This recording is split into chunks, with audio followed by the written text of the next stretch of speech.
예. 자, 이제 고려시대 경제를 하고 있는데, 아까 했던, 농업장려책 있죠? 농업 중심의 경제이기 때문에, 농업장려책, 권농정책, 그 다음에 농민보호책을 실시했습니다. 그 내용 하나 계속 읽어 놓으시라고 그랬죠? 그래서 고려시대 구체적으로 이 농업장려책, 농민보호책이 뭐냐. 그래서 그거는 그냥 크게 읽는 거라고 그랬죠? 재해가 있을 때는 세금을 감면해 주기도 했다. 농번기에는 농민을 자벽에 동원하지 않았다. 그 다음에 개간을 장려하기 위해서 어떻게? 개간한 땅에 대해서는 일정 기간 면세시켜줬다. 그 다음에 고리대의 피해로부터 농민들을 보호하기 위해서 이자가 원곡을 넘으면 그 이상 받지 못하도록 했다. 그런 거. 그 다음에 농사가 그만큼 중요하다라는 모범을 보이기 위해서 왕이 직접 농사의 시범을 보였다. 적전. 그 다음에 하늘의 제사. 그 다음에 토지신과 곡식신을 모셔놓고 제사, 원구와 사지. 그 다음에 그럼에도 불구하고 농민의 생활을 안정시키기 위해서 각종 빈민구제 제도가 운영되었다. 그렇게 계속 읽어보시라고요. 그리고 그거의 제목은 뭐다? 농업장려책, 농민보호책. 그걸 통해서 달성하려고 하는 더 최상위의 목적은 뭐다? 그것을 통해서 수치를 원활하게 해서 국가 재정을 운영하고자 했다. 그 다음에 두 번째 정리해 놔야 게 뭐죠? 수치제도. 수치제도 정리해 놓으십시오. 수치제도는 세 개가 있지? 조세, 공물납부, 공납, 그 다음에 역, 군역과 요역 이렇게. 자, 그래서 그 개념들, 그 다음에 또 수치제도 중에서는 조세, 그 정도를 좀 더 신경 써서 정리해 놓으시면 된다. 그 다음에 이제 내용도 좀 많고 제일 잘 나오는 부분이 토지제도란 말이야. 그래서 토지 제도의 종류와 특징을 정리해 놓으십시오. 크게 봐도 역분전 하나 반드시 정리해 놔야지. 그 다음에는 전식과로 가야지. 그 다음에 녹과전, 그 다음에 농장, 그 다음에 과전법 이런 식으로 가시면 된다. 자, 그래서 여기까지. 자, 그 다음에 이제 할 게 뭐냐? 249페이지에 세 4절로 갑시다. 귀족과 농민들의 경제생활. 자, 고려시대 귀족과 농민들의 경제생활에 대해서 정리하는 거야. 먼저 귀족의 경제생활에 대해서. 그러면 이제 귀족의 경제적 기반이 무엇이냐? 그걸 먼저 따져. 그래서 고려의 귀족들의 주요 경제적 기반은 크게 일단 토지와 노비야. 토지와 노비가 주 경제적 기반이었습니다. 그리고 기타 고리대 등을 통해서 이렇게 해서 크게도 이렇게 읽어놓고, 근데 좀 구체적으로 표시를 합니다. 자, 귀족의 경제적 기반. 첫째, 귀족은 관리가 되는 경우가 많지. 관리가 된단 말이야. 관리가 된다. 관리가 되면 무엇을 받는다? 품계에 따라서 과전을 받습니다. 그래서 과전을 받습니다. 그리고 과전을 설명을 잘 해놓으시라고요. 과전은 전식과에 의해서 받는 거지. 전식과, 품계, 18품계에 따라서 받는 거지. 근데 이 과전, 지급받은 과전은 뭐다? 뭘 지급받은 거다? 토지에 대한 뭐다? 수조권을 지급받은 것입니다. 반드시 이렇게 하셔야 되겠죠. 법으로는 얼마만 거두라고 정해져 놨다? 10분의 1. 그래서 이걸, 그 다음에 이거 말고 또 뭘 받았다고? 임야, 연료, 채취지도 받았다. 이렇게 하셔야 된다. 그 다음에 세습을 못하게 했죠. 세습을. 원래는 안 되는 거지 이거. 세습 금지라고 해야 돼. 원래 가전은. 세습 금지. 그러나 구분전의 이름으로 세습되어 나가는 것도 아까 공부하셨죠. 자, 그 다음에 관리가 되면 또 받는 게 있어. 뭐냐면 녹봉도 받아. 녹봉이라는 것도 받아. 그래서 녹봉도 정리를 잘 해놓으세요. 녹봉. 자, 녹봉은 이거는 토지로 받는 거지만 이거는 토지로 받는 것이 아니라 주로 쌀 등 곡식으로 받는다 그랬지. 때로는 배나 비단으로 받기도 한다. 이걸 바로 녹봉이라고 한다. 1년에 약 2차례 받는다. 그걸 지급받기 위해선 녹패라는 문서를 제시하고 받는다. 그 정도만 정리해 놓으세요. 어쨌든 결론은 녹봉은 관리가 되면 받는 건데 주로 곡식이나 때로는 비단 이런 것들로 받는 걸 녹봉이라고 한다. 그 다음에 5품 이상 관료가 되면 뭘 받는다고 그랬어 아까? 공음전. 이거 중요한 토지지. 공음전을 지급받는 거죠. 공음전. 이거는 몇 품 이상? 5품 이상의 관리에게. 그리고 공을 세우면 뭘 받을까? 공신전을 받는 거지. 그래서 공음전, 공시전 이런 용어도 나오죠. 요거는 뭐야? 원칙적으로 무엇이 허용된 토지다? 세습이 허용된 토지다 이렇게 가야 돼. 과정과는 구분해야 돼. 그래서 이게 가장 대표적인 고려 귀족사의 특징을 반영하는 제도 이렇게 공부를 하셔야 된다. 자, 그래서 결국은 이렇게. 자, 그 다음에 관리가 돼서 받는 거 외에 고려시대 귀족들은 조상 대대로 물려받은 사유지가 있다 없다? 당연히 사유지가 있다. 사유지가 있다. 사유지에 대해서는 이 사람은 수조권자다. 소유권자다. 소유권자다. 그래서 주로 지주가 되는 거지 얘네들이. 그리고 이걸 어떻게 농사를 졌을까? 농사를 져야 될 거 아니야? 자기가 데리고 있는 노비를 통해서 경작하게 하거나 아니면 누구에게 빌려준다? 농민에게 빌려줘서 경작하게 했다. 이런 경우에는 그냥 빌려주지 않겠죠, 귀족들이. 생산량이 얼마를 먹어야 돼? 아까 조세제도하고 다 연결되는 거야, 이게. 생산량의 몇? 2분의 1이지? 예, 귀족이니까. 만약에 이게 국가 소유 토지였다면 4분의 1이고, 그치? 자, 그래서 요렇게. 그리고 이러한 사유지를 확대시켜 나가는 거지. 특히 어느 때 더 확대될까? 고려 후기에 가면. 그게 바로 뭐야? 농장이라고 하는 거죠. 농장! 이렇게. 자, 그래서 이렇게. 자, 그 다음에 또 뭘 보유하고 있다? 노비를 보유하고 있다. 그래서 노비를 보유하고 있다. 노비. 그러니까 노비는 직접 노동력을 제공받거나, 아니면 몸값을 받아. 특히 외고노비한테. 그래서 매년 몸값, 그 신공이라고 해. 신공을 부담. 그리고 자신의 땅을 농사짓게, 경작하게 하는 거지. 자, 그래서 노비도 주요 경제 기반이 하나다.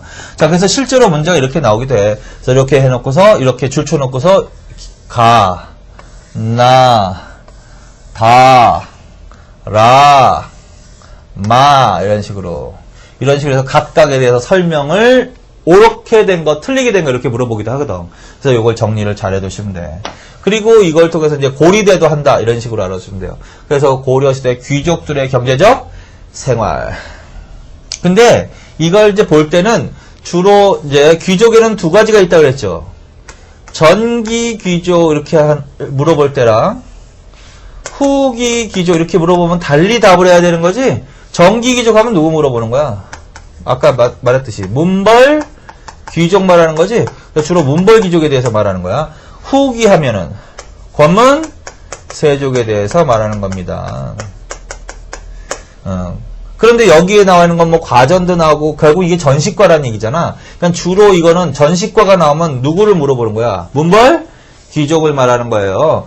권문세족 하면 그냥 두 글자로 끝내면 돼. 뭐 농장, 농장을 경제 기반을 하면서 아까 원간석기 때 그 이해를 잘 하시라고 했죠. 농장이 확대되면서 어쩌고 저쩌고 하는 거. 자, 그래서 이렇게 정리해 주십시오. 그러나 일반적으로 그냥 고려시대 귀족이 하면 이렇게. 자, 그 다음에 거기 사료지문 나오는 거 있죠? 250페이지에 양가로 2번 화려한 생활 해가지고 김돈중 등에서 이 사료지문이 바로 무신난 직전의 상황이야. 김돈중이 누구냐면 김부식이 아들이거든. 그래서 요 무신난 직전에 지배 세력의 생활, 화려한 생활 말하는 거야. 자, 요 사료지문이 나오면 누구 물어본다? 반드시 정리해 놓으세요. 문벌 귀족입니다. 권문세족 이러면 안 되고 문벌 귀족에 대해서 말하는 겁니다. 거기까지 정리해 놓으십시오. 자, 그래서 이제 귀족의 생활 하나 했습니다. 그 다음에 이제 뭐다? 농민들의 생활에 대해서 하겠습니다. 자, 고려시대 농민들. 자, 고려시대 농민들은요, 일단 그 사회편에서 다시 한번 보겠지만, 고려시대 농민들은 이렇게도 불러요. 백정이라고 불러, 백정. 백정이라고 불러, 백정. 백정의 개념은 뭐냐면은요, 국가에 대해서 일정한 직역을 담당하고 있지 않는 사람들이야. 일정한 직역을 담당하고 있지 않은 사람들, 주로 농사 짓는 사람들, 생산에 종사하는 사람들, 얘네들을 뭐라고 하냐면 백정호라고 하는 거야. 반면에 거꾸로 국가에 대해서 일정한 직역을 담당하고 있는 사람들, 주로 생산활동에 종사하고 있지 않는 사람들은 뭐라고 그러냐면 정호라고 하는 거야. 정호. 그래서 고려에는 직역을 담당하고 있는 사람들인 정호와 직역을 담당하고 있지 않은 백정호 이렇게 구분했다고요. 그래서 백정호는 바로 뭘 말한다? 농민을 말한다. 그래서 백정이라고도 표현한다. 얘네들은 조상대대로 물려받은 토지를 경작하였습니다. 그게 바로 민전이라는 거야. 아까 했던 민전. 그래서 고려시대 민전은 아까 그랬죠? 개념이 사유지라고. 그래서 민전은 농민뿐만 아니라 귀족까지 포함해서 귀족과 농민들까지도 포함해서 사유지를 갖고 있었다. 그게 바로 민전이야. 그럼 자영농이 되는 거지. 그래서 고려시대의 농민들은 민전을 경작하는 농민도 있었습니다. 그러면 되는 거죠. 근데 민전은 그냥 경작하고 세금을 낼까 안 낼까? 세금이 내지. 그래서 몇 분의 몇? 생산량의 10분의 1을 조세로 납부하는 거죠. 그렇죠? 그거 민전. 그 다음에 남의 토지를 빌려서 경작하는데 거기 이렇게 돼 있지. 국공유지. 국공유지를 경작하는 경우도 있고 남의 토지를 빌려서 아니면 다른 사람의 토지. 그게 바로 개인이지. 그게 귀족이야. 귀족의 토지를 경작. 그러니까 농민이라는 사람의 직업은 주로 농사니까 농사와 관련돼서 얘기하는 거야. 그래서 고려시대의 농민은 백정이라고도 하였습니다. 고려시대 농민은 민전을 경작하며 살았습니다. 아니면 어떻게 국공유지를 경작하거나 아니면 개인의 귀족의 토지를 빌려서 경작하였습니다. 민전을 경작하면 생산량의 몇 분의 몇? 응용하는 거야. 거기다 써놓던가. 없으면 써놓으세요. 10분의 1. 국공유지를 경작하는 경우는 생산량의 몇 분의 몇을 관청이나 국가에다 납부해야 될까? 계속 얘기했지. 몇 번씩이나. 4분의 1이라고. 4분의 1. 귀족의 토지, 다른 사람, 개인 토지, 귀족의 토지를 경작하면 2분의 1 이렇게. 그래서 이렇게 알아두시고 요 문장도 하나 기억하시면 돼요. 자, 그러면 이건 조세지? 근데 조세만 내느냐? 그렇지 않다. 이렇게 조세를 내기도 하고 곡물을 납부하기도 하고 토산물도 납부하는 게 얘네들이죠. 아니면 역에 동원되어서 노동력을 제공하기도 한다. 뭐 대충 이렇게. 이건 지금 농민의 지위에 대해서 한 거야. 고려시대 농민의 지위. 그래서 그렇게 한번 읽어보시고. 자, 그 다음에 이제 양가로 2번. 다음 페이지에. 251페이지. 이거는 한번 읽어보세요. 크게.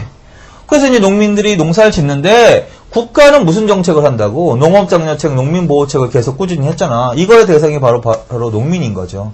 그래서 농민의 생활을 안정시키고 그다음에 농업 생산량을 증대시켜야 세금을 많이 거둘 수 있고 그래야만 국가 재정이 확충된다. 그런 개념인 거죠. 자, 그래서 1번, 2번, 3번 이런 식으로.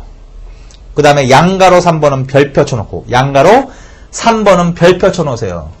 자, 이거는 어느 때냐면 시기를 확정을 해. 후기. 고려 후기의 농민들의 생활이야. 후기에다 동그라미 쳐놔.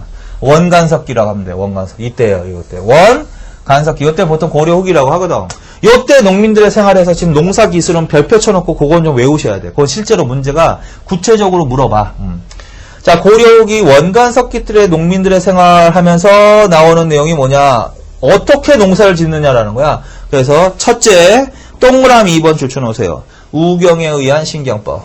우경에 의한 심경법이 성행하였습니다. 일반화는 성행 맞죠? 일반화.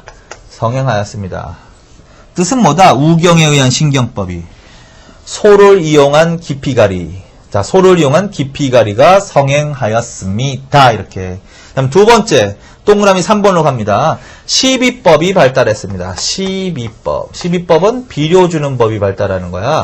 자, 고려시대에도 결론적으로 말씀드리면 고려시대에도 황무지가 많았어요. 일단. 그래서 자꾸 개간을 장려해서 농토를 바꾸는 정책을 하는 거지. 그 다음에 토지가 척박한 토지도 굉장히 많았다고. 반면에 시비법이 그렇게 아주 뭐 의미있게 발달하지는 않았단 말이야. 그래서 삼국시대부터 있어왔던 휴경농법, 휴환농법, 매년 농사 짓지 못하고 여러 해 동안 묵혀둔 농법이 고려시대도 존재했다고요. 근데 이제 고려 말에 가니까 그런 것들이 극복되어 나가기 시작하는 거야. 그게 이제 시비법 발달 때문에 그렇다. 자, 시비법이 뭐야? 비료 주는 법이 발달합니다. 그래서 뭐 풀을 태워서 뿌리고 나고 녹비라고 해야 녹비. 녹비. 거기다 가축의 분열을 섞으면 퇴비라고 해요. 퇴비. 녹비, 퇴비 등의 시비법이 발달한다. 그래서 이때부터 이제 휴경지는 감소하기 시작하고 상경지는 증가하기 시작한다. 뭐 이런 식으로. 그 다음에 세 번째. 동그라미 4번 줄 쳐놓으세요. 자, 고려시대는요. 논농사나 밭농사나 1년에 한 개의 작물을 짓는 게 일반적이야. 그걸 1년 1작이라고 해. 근데 고려 후기에 가니까 밭농사에서 어떤 것이 보급되기 시작한다? 2년 동안 3개의 작물을 돌려짓는 2년 3작의 윤작법. 돌려짓기 법이 보급되어 나가기 시작한다라고 해요. 보급되어 나가기 시작한다. 그래서 조, 보리, 콩 이런 것들을 돌려지는 거야. 2년 3작의 윤작법이 보급되기 시작한다. 일반화, 성행 이러면 안 돼. 보급되기 시작한다. 이렇게. 자, 그 다음에 5번도 줄쳐놓으세요. 그것도 중요하다. 이양법. 자, 고려시대 논농사와 관련해서 논농사에 직접 논에다가 본땅 논에다가 직접 씨를 뿌리는 방법이 있어. 종자를. 그렇게 짓는 것은 직파법이라고 합니다. 직파법. 그거 용어도 알아두세요. 직파법. 직접 씨를 직접 파종하는 거야. 그 직파법. 반면에 모내기법은 이양법이라고도 한다. 모내기법은 이양법이라고도 하는데 이거는 어떻게 짓는 거냐면 본 땅에다가 씨를 뿌리는 게 아니라 다른 땅에서 모를 기르는 거야. 파종을 한 다음에 모를 기르는 거죠, 이만큼. 그 다음에 그 모를 본 땅에다 옮겨 심는 거. 그걸 모내기라고 하는 거죠. 그래서 이양법, 모내기법이라고 하는데 이게 여기를 중심으로 전국적 이러면 안 돼. 남부, 일부 지방을 중심으로 보급되기 시작하는 때가 이때다. 그래서 그것도 반드시. 자, 반대말이 뭐, 이건 조선시대까지 굉장히 잘 나오는 거예요. 자, 모내기법, 이양법. 모내기법, 이양법은 뭐야? 모를 옮겨 심는 거라고요. 그래서, 근데 어느 지역에, 남부, 일부 지방을 중심으로 이양법으로 짓더라. 그럼 그 이외의 지역은 여전히 직파법으로 짓는다. 이렇게 하십시오. 그 다음에 장단점도 미리 알아두세요. 자, 이 법의 장점은요, 노동력 절감이야. 노동력 절감. 직파법에 비해서. 그러니까 잡초가 덜 자란대요. 직파법에 비해서. 그래서 잡초가 덜 자라기 때문에 잡초 제거에 드는 노동력이 절감. 결론, 노동력이 절감되는 아주 효율적인 농법이야. 근데 이게 장점이죠. 단점은 뭐냐면 가뭄에 약해. 무슨 말이냐? 물이 많이 필요한 지역이야. 그러니까 물이 충분하지 못한 지역에서는 이 농사법을 실행하기가 좀 힘든 거야. 그래서 가뭄에 약하다. 이렇게 알아두세요, 미리. 자, 이 법은 노동력 절감에는 효율적입니다. 그러나 가뭄에 약합니다. 그럼 뭐 말한다? 이양법을 말합니다. 반드시 알아두세요. 그래서 어쨌든 이게 뭐야? 이때 보급되기 시작한다. 그렇게. 그 다음에 농서가 보급된다. 자, 농서. 자, 요걸 주고서 요 당시에 농서는 뭐가 나와야 돼? 농상집요. 이건 어느 나라 농서다? 원. 누가 소개했다? 이암이 소개했다. 이렇게 줄쳐놓으세요. 그 다음에 이제 누가 몰래 뭘 들여오지? 문익점이라는 사람이 붓뚜껑에다 목화씨를 몰래 들여온 시대가 고려 후기란 말이야. 자, 그래서 모 재배가 시작된다. 목화 재배가 시작이 된다. 목화 재배를 통해서 얻는 천이 무명이야. 무명의 생산이 시작이 된다. 자, 여기까지. 그래서 요거는 좀 의도적으로 외우실 필요가 있다. 그래서 별표 쳐놓으세요, 그거. 그래서 양가로 3번 별표 고려 후기에다 동그라미, 그거 원간석기로 가, 원간석기. 자, 그리고 요거 반드시 별표 쳐놓고 외우시란 말이에요. 그래서 요 정도는. 그래서 이런 식으로 농업기술을 실제로 물어보는 시기가 딱 3시기가 정해져 있어. 고려 후기하고요, 조선 전기하고요, 조선 후기, 요 3시기는 이런 식으로 구체적으로 요걸 물어보기도 한단 말이야. 그래서 이렇게 정리해 놓으시고요. 그 다음에 한번 생각해 보세요. 이렇게 목차를 생각하고. 예를 들어서 거꾸로 박스 안에 다음과 같은 농업기술이 발달했다. 농서, 목화재배 시작. 그래서 요 시대의 농민들의 생활 이렇게 물어볼 수가 있다. 농민들의 생활. 자, 농민들의 생활이 좋을까 나쁠까? 농민들의 생활이 궁핍해지는 시기입니다. 이렇게 해야지 답이야. 왜? 고려 후기라고 그랬죠, 지금. 지배 세력이 누구야, 이거 주고서 이때 지배 세력 물어보면 뭐 호적 물어보는 건가? 아니죠. 문벌귀족 물어보는 거야? 아니잖아. 무신 물어보는 거 아니잖아. 누구 물어보는 거야? 권문, 세족. 써놔, 옆에. 권문, 세족.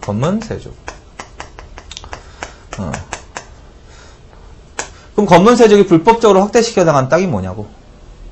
농장이죠, 농장. 그래서 농장. 그래서 아까 공부했잖아, 이때. 원간석기 때. 원간석기 때 농민들의 생활은 안 좋단 말이야. 왜 안 좋아요? 권세가들이 불법적으로 농장을 확대시켜 나가는 과정에서 과도한 수치와 그리고 농민들의 수탈이 이어지기 때문에 결국은 그래서 농민의 생활이 안 좋습니다 해서 같이 연결시켜서 알아두세요. 자, 이거 고려 후기라 그랬어. 그래서 요거는 조금 의도적으로 외우셔야 돼. 자, 그래서 여기까지. 그래서 무슨 말이냐면, 전체적으로 농민들의 생활은 후기로 가면 갈수록 어떻게, 생활이 안 좋아집니다. 뭐 이런 식으로 정리해 놓으세요. 자, 그래서 이게 고려시대의 농민들의 생활입니다. 자, 여기까지. 자, 그 다음에 이제 어디로 갑시다. 252페이지에 제5절로 갑시다. 자, 고려의 수공업, 상업, 무역으로 가겠습니다. 자, 이거는 뭐 그렇게 큰 뭐 내용이 없으니까 정리를 잘 해두세요. 일단 뭐 고려의 수공업, 수공업. 자, 일단 종류 4개 반드시 줄쳐놓으시면 돼요. 자, 고려시대 수공업. 수공업은 이제 물건을 만드는 거죠. 물건을 만드는 건데, 고려시대의 수공업은 몇 종류가 있다? 4가지 종류가 있다. 그래서 관청수공업, 관청수공업, 공업. 이거 하나. 그 다음에 뭐가 있다? 소수공업이 있다. 소수공업이 있다. 이렇게. 자, 그 다음에 또 뭐가 있다? 사원수공업이 있다. 사원수공업이 있다. 사원수공업이 있다. 그 다음에 또 뭐가 있다? 민간수공업이 있다. 이렇게. 자, 여기서 관청이나 민간수공업은 어느 시대나 있는 거예요. 그러니까 이거는 뭐 고려시대만의 특징은 아닌데, 고려시대 특징으로 나오는 것이 특히 요 소수공업과 사원수공업이 특히 발달했단 말이야. 그래서 그걸 좀, 기억을 해. 그리고 이렇게 쓴 이유는 뭐냐면, 어쨌든 4종류가 있습니다. 4종류가 있어. 4종류가 있는데, 요 관청과 소수공업은 주로 전기에, 수공업이 발달, 거기 책에도 나온단 말이에요. 전기에는 무슨 수공업이 중심이었습니다. 관청과 소수공업이 중심이었습니다. 반면에 후기로 가면은 무슨 수공업이 중심이 됩니다. 사원과 민간 수공업이 중심이 됩니다. 그러니까 전기에는 주로 관청과 소수공업이 발달했다는 소리고, 후기에는 사원과 민간 수공업이 발달했다는 소리죠. 그래서 그런 식으로 딱 뒤집히지 않게 조심하시고, 고려 후기로는 주로 원간석기 말하는 건데, 원간석기의 수공업 하면 뭐가 나와야 된다는 거야? 사원과 특히 민간 수공업이 발달했습니다. 이런 식으로. 그리고 이제 각각의 수공업의 특징에 대해서 정리해 놓는데, 그 중에서도 요 특히 소수공업과 사원수공업을 조금 신경 써서 읽으시라는 거. 아까 얘기했죠. 왜? 소수공업과 사원수공업이 특히 발달한 나라는 어느 나라밖에 없다. 거의. 고려만 주로 집중적으로 물어본다. 조선시대는 안 물어본단 말이에요. 조선시대는. 왜? 조선시대는 소라는 자체가 없어져. 그러니까 소수공업 자체가 나올 일이 없어. 소수공업 나온다는 얘기는 결국은 고려시대에 물어본단 말이에요. 자, 그래서 그걸 중심으로 조금 읽어놓으세요. 관청수공업은 뭐다? 한번 읽어. 중앙과 지방의 관청에서는 그곳에서 일할 기숙자를 공장 안에 등록시켜놓고, 공장 안에 등록, 그거 줄쳐놓으세요. 공장 안. 그게 관청수공업의 가장 기본적인 운영 형태야. 관청수공업은 뭐냐면 주로 어디에서 필요한 물건을 만드는 거야? 국가가 필요한 물건을 만드는 거야. 그래서 이 국가가 필요한 물건을 만들기 위해서 이 기술자들, 여기서 말하는 기술자들은 수공업자들이겠죠. 전문 수공업자들. 그들을 관리할 필요가 있다. 그리고 그들을 관리한 다음에 일정 기간 걔네들도 역의 의무가 있거든. 국민으로서. 그래서 역의 의무로 의무적으로 강제로 동원해서 국가가 필요한 물건을 만들게 하는 시스템이거든. 이게 관청 수공업. 그래서 수공업자를 관리하기 위한 문서가 바로 이거야. 공장 안. 그래서 공장 안의 개념. 이게 뭐냐면요. 공장이 무슨 뜻이냐면 국가에 예속된 수공업자들을 이렇게 불러. 공장. 민영 수공업자는 뭐라고 부를까 그럼? 사장이라고 하겠지. 사장. 그래서 공장, 사장. 그래서 관청의 수공업자들을 어떻게 관리하기 위해서 명단, 수공업자들의 명단을 만든다. 그게 공장 아니야. 그리고 거기에 기술자들을 등록시켜 놓고 그들을 통해서 주로 국가가 필요한 물건을 만든다. 이 정도로 읽어두시면 돼. 그게 바로 관청수공업이야. 그 다음에 소수공업은 신경 써서 읽으라 그랬지. 자, 소수공업은 뭘 말한다? 소에 사는 주민들이 하는 수공업이 바로 소수공업이라는 거지. 이거는 지방제도 할 때도 단독으로 나온다고 그랬죠. 다시 한번 복습합시다. 자, 고려시대는 일반 군영과 별도의 특수행정구역이 뭐가 있다? 향부곡과 그 다음에 뭐가 있다? 소가 있다. 맞지? 소. 자, 이 중에서 향부곡은 주로 무엇에 종사한 사람이야? 농사에 종사한 사람이지. 농사 지으면 주로 조세를 주로 내는 거지. 수공업 제품을 주로 생산하는 애들이 아니라는 거야. 그리고 여기는 소에 사는 주민들은 뭐에 종사했다고 그랬어? 수공업에 종사했다고 그랬죠? 그래서 그게 바로 이 소수공업과 연결되는 거야. 그래서 소에 사는 주민들은 주로 수공업에 종사했으며, 따라서 소에 사는 사람들이 수공업 각종 물건, 수공업 제품을 생산해서 국가에 곡물로 바쳤다. 그렇지? 바쳤다. 더 바쳤다. 근데 주로 생산물이 뭐예요? 그 연필로 줄 쳐놓으세요. 금은, 철, 구리, 줄. 실, 옷감, 종이, 먹자, 생강, 줄 쳐놔. 그리고 곡물 줄 쳐놔. 그리고 금은, 철, 구리 그냥 광물로 이해해. 주로 광물을 생산했다. 어디에서? 소. 그 다음에 먹차, 생강 동그라미 쳐놔. 줄이 먹차, 생강. 그래서 광물을 생산했고 먹차, 생강을 생산했다. 그럼 무슨 수공업으로 간다? 소수공업. 거기까지요. 자, 그 다음에 이제 어디로 간다? 사원수공업. 이거는 뭐 특별한 거 없어. 사원에서 하는 수공업이 바로 뭐다? 사원수공인 거죠. 사원은요, 경제적으로 막대한 토지도 소유하고 있고, 사원전. 막대한 노비도 소유하고 있고, 노비. 그 다음에 심지어는 수공업에도 종사했어. 그래서 자체적으로 필요한 물건은 자체적으로 만들어서 썼다고. 그게 바로 사원수공업이에요. 그래서 기술 좋은 승려나 노비를 통해서 사원에서 필요한 물건을 자체 제작했다. 그게 사원수공업. 별로 이거는 큰 의미는 없지. 당연한 거죠. 근데 거기 생산된 거 있죠? 배, 모시, 기와, 술, 소금. 그거 줄 쳐놓으세요. 기와, 술, 소금. 그거 기억해놔. 동그라미 기와, 술, 소금. 품질 좋은 기와, 술, 소금 등을 생산해서 판매까지 했다. 그럼 무슨 수공업으로 간다? 사원수공업으로 갑니다. 그래서 그 정도요. 자, 그 다음에 마지막으로 뭐다? 민간수공업. 민간수공업으로 갑시다. 자, 민간수공업. 민간수공업은 뭐 다른 거 아니야. 이것도 지금 간단한 거야. 민간수공업은 농촌 고줄 쳐놓으면 돼. 그래서 민간수공업은 주로 농민들이 했다. 고려시대에는. 그래서 농민들이 하는 수공업이다. 농촌수공업이다. 근데 좀 부업 정도로 했다. 그래서 간의 수공업. 그래서 농민들은 필요한 물건이 있다면 자체적으로 만들어서 써야 되거든. 그래서 자체적으로 필요한 물건을 만들어서 쓰거나 아니면 국가의 세금으로 바치기 위해서 이걸 생산하는 경우도 있다. 이렇게만 이해하세요. 크게 의미가 없으니까. 그래서 특히 고려시대에는 요 소수공업이나 사원수공업을 좀 특히 좀 정리를 좀 잘 해두시면 돼요. 자, 그래서 요게 고려시대 수공업에 대한 겁니다. 그래서 그렇게 정리합시다. 자, 거기까지 정리하고 제2번 있죠. 고려시대 상업과 화폐 있죠. 그거는 조금만 쉬었다 하겠습니다. 조금만 쉬십시오.